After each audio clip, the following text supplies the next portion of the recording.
नमस्कार दर्शक बंधु मु प्रदीप आपण मानक स्वागत करुच्ची आजिर आउ एक नुआ भिडियो तो राज्य सरकार तरफ राज्यर समस्त मोटर गाड़ी चालक मानक पई जो नियम करा जायछि जदि आपण मानक गाड़ीर पीयूसी सर्टिफिकेट बा पोल्यूशन अंडर कंट्रोल सर्टिफिकेट नाही ताले आपण माने मार्च मास 31 तारिख पूर्व आपण मानकर पीयूसी सर्टिफिकेट रेडी करबा निहाती आवश्यक नहले एप्रिल 1 तारिख थारू आपण मानक पाखरे जदि पोल्यूशन सर्टिफिकेट नाही ताले आपण मानक कोनोसी पेट्रोल पंप रे पेट्रोल किंबा डीजेल मिलिबो नाही एनै जाकि पूर्वरु राज्य परिवहन विभाग तरफ आपण मानक नोटिस जारी करा जायतिला एवं आपण माने जानिथिबे वर्तमान राज्यर सबु जिल्ला रे समस्त गाड़ी चालक माने निज निजर गाड़ीर पोल्यूशन सर्टिफिकेट बाहर करछन्ती तो जो पोल्यूशन सर्टिफिकेट आपण माने बाहर करछन्ती तारि पई आज आउ गुटिए जाकि बड़ घोषणा करा जायछि जे आपण माने जो पोल्यूशन सर्टिफिकेट तैयारी करछन्ती पोल्यूशन सर्टिफिकेट तैयारी करबा सहित आपण मानकु गुटिए ग्रीन पोल्यूशन स्टिकर जाकि दरकार एवं सेही स्टिकर आपण माने निज गाड़ी रे वर्तमान लगेबे जा द्वारा कि आपण मानकर आउ कोनोसी चलान कटिबो नाही एवं आपण मानकर पोल्यूशन सर्टिफिकेट अछि बोली जाकि विवेचित हबो तेणु एनै जाकि विभाग तरफ आज नोटिस जारी करा जायछि तेणु आसंता जनवरी 10 तारिख परठारु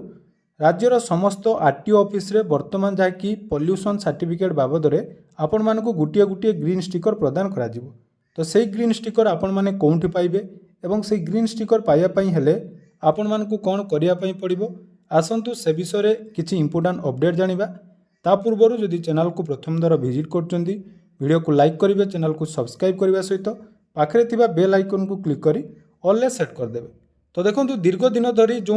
नियमटी वर्तमान करा जायछि जे पोल्यूशन सर्टिफिकेट जोटा कि केवल चालान आदाय करिया पई सब लोकंकर जो रही चालान तो से चालान को आदाय करिया पई सरकार जाकि निष्पत्ति नैचंती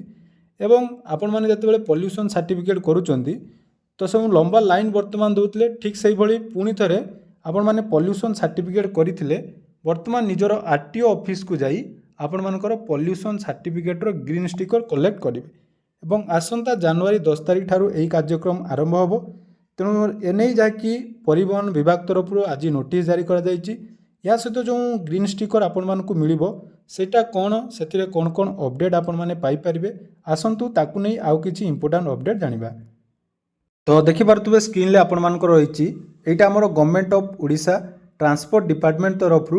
पीयूसीसी अर्थात पोल्यूशन अंडर कंट्रोल सर्टिफिकेट तो यही गोटे ग्रीन स्टिकर आपण मानकु वर्तमान आनिबा पई हबो तो ये ग्रीन स्टिकर को नहीं वर्तमान लो जो अपडेट टी रही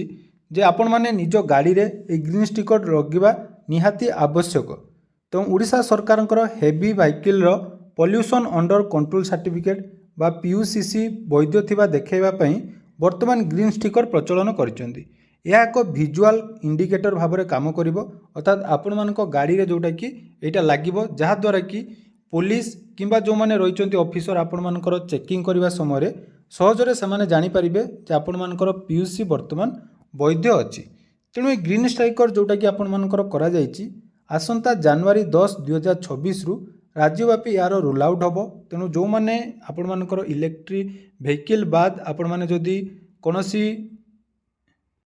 पेट्रोल किंबा डीजेल चालित गाड़ी बा कार चलाउचंती ताले जनवरी 10 तारिख पर आपण मानकर पीयूसी सर्टिफिकेट आपण माने निज निज गाड़ी रे एमिति ग्रीन स्टिकर टी लगेबे तेणु यह आपण माने केमिति पाइबे बा या नै कोन गाइडलाइन रहिछि जदि आपण मानकर पीयूसी जनवरी 9 तारिख पूर्व करा जायछि अर्थात जदि वर्तमान आपण मानकर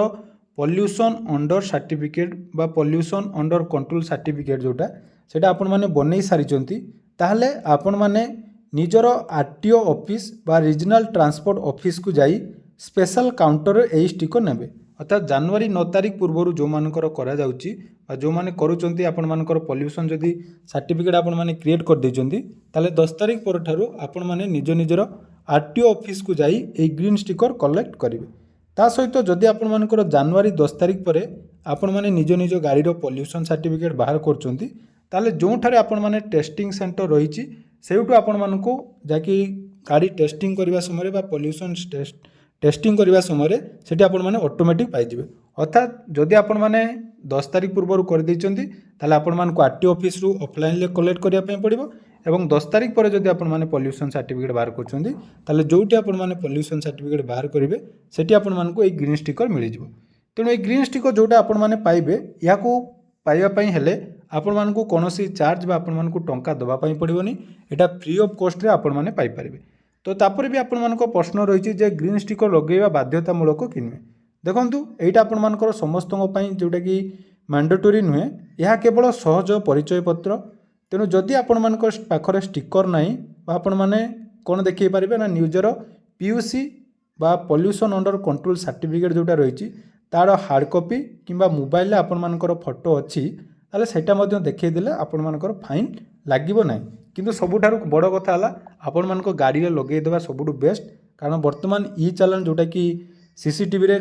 କ୍ୟାପଚର୍ କରିକି ଉଠାଉଛନ୍ତି। ଯଦି ଇନ୍ କେସ୍ ଆପଣଙ୍କର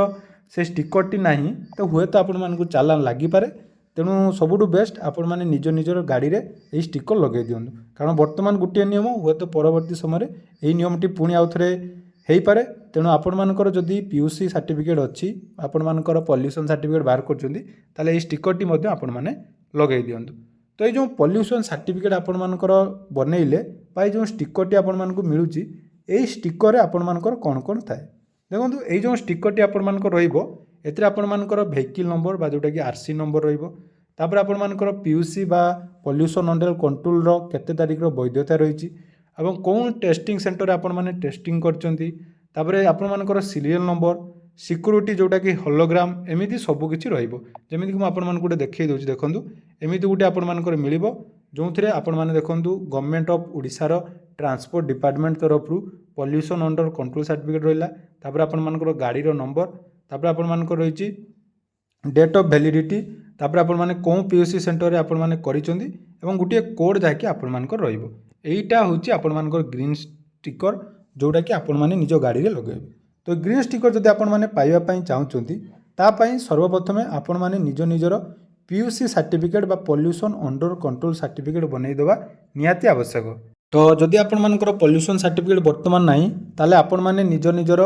ଯେଉଁଟାକି ପୂର୍ବରୁ ଥିବା ଚାଲାଣ ଆପଣମାନେ କ୍ଲିୟର କରନ୍ତୁ। ଚାଲାଣ କ୍ଲିୟର କରିବା ସହିତ ଆପଣମାନେ ଅଥୋରାଇଜ୍ ଯେଉଁ PUC ସେଣ୍ଟର ରହିଛି ସେଠି ଯାଇ ନିଜର ଗାଡ଼ି ଏବଂ ରେଜିଷ୍ଟର ମୋବାଇଲ୍ ନମ୍ବର ଯେଉଁଟାକି ଆପଣମାନଙ୍କର ଗାଡ଼ି ସହିତ ଲିଙ୍କ୍ ଅଛି ସେଇଟା ନେଇ ଆପଣମାନେ ନିଜର PUC ସାର୍ଟିଫିକେଟ୍ କରିପାରିବେ। ଏବଂ এই ପଲ୍ୟୁସନ୍ ସାର୍ଟିଫିକେଟ୍ ବାହାରି ସାରିଲା ପରେ ଯେତେବେଳେ ଆପଣମାନେ ସେ ଗ୍ରୀନ୍ ଷ୍ଟିକର ଆଣିବା ପାଇଁ ଯିବେ ସାଥିରେ ଆପଣମାନଙ୍କର RC ନେବେ ଏବଂ ଆପଣମାନଙ୍କର ପଲ୍ୟୁସନ୍ ସାର୍ଟିଫିକେଟ୍ର ହାର୍ଡ଼ କପି ନେବେ। ତା ସହିତ ଆପଣମାନଙ୍କର ଗୋଟିଏ ଆଧାର କାର୍ଡ଼ ବା ଆପଣମାନଙ୍କର ପରିଚୟ ପତ୍ର ଗୋଟେ ସାଥିରେ ନେବେ। ନେଲା ପରେ RTO ଅଫିସରେ ଆପଣମାନଙ୍କୁ ସେ ଗ୍ରୀନ୍ ଷ୍ଟିକର ମିଳିବ। ତେଣୁ ଜଲ୍ଦି ଆପଣମାନେ ନିଜର ଗ୍ରୀନ୍ ଷ୍ଟିକର ପାଇବା ପାଇଁ ମଧ୍ୟ